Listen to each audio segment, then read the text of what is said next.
My name is Vega. I'm 25 and I work at Wells Fargo. When I was at my heaviest, I was diagnosed with sleep apnea. I had to sleep with that machine because my throat was it was closing at night because I couldn't breathe. And a lot of that is because of how heavy I was. So it was like, I couldn't get a good night's sleep.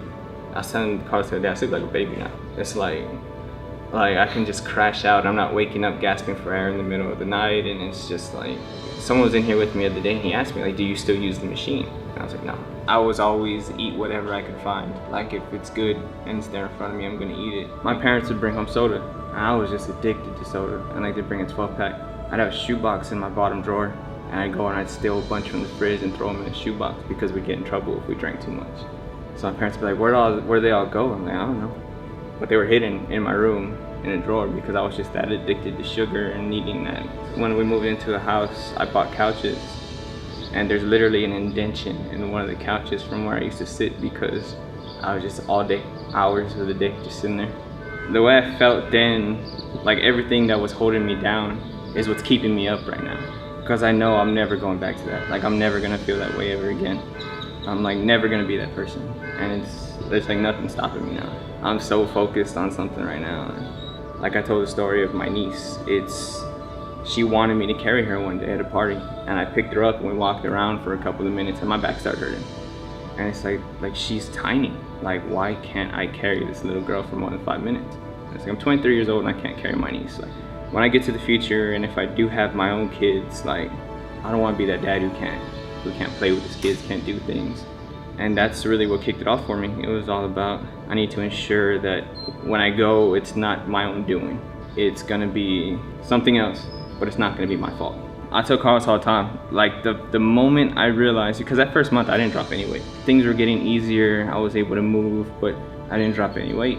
And I started to get a little frustrated, but I told him the first time, and when you're big, you realize this, when you're sitting on the sofa and you're sunk in there deep enough, in order to get out, you have to kick your leg up, throw your body weight forward, and like I told him the first time, I just planted my feet and stood up.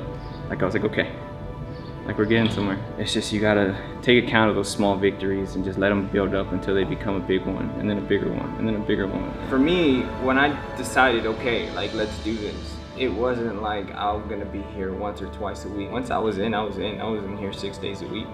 Like, cause I come in here in the morning, if I have the time, I come in here at night, and then I still go running at night. Like, to lose 130 pounds in less than a year and a half, like, it's never gonna stop for me. Like, I've already done the hard part. I'm one of those people, like, if you keep it real with me, like, I'm there with you. The things Carlos did was, he wanted it like I wanted it. And I said I wanted it, but I wasn't sure if that was enough. And with him, it was like, okay, you want it? Show it, let's prove it, let's do it. I'm here with you. And that was big for me.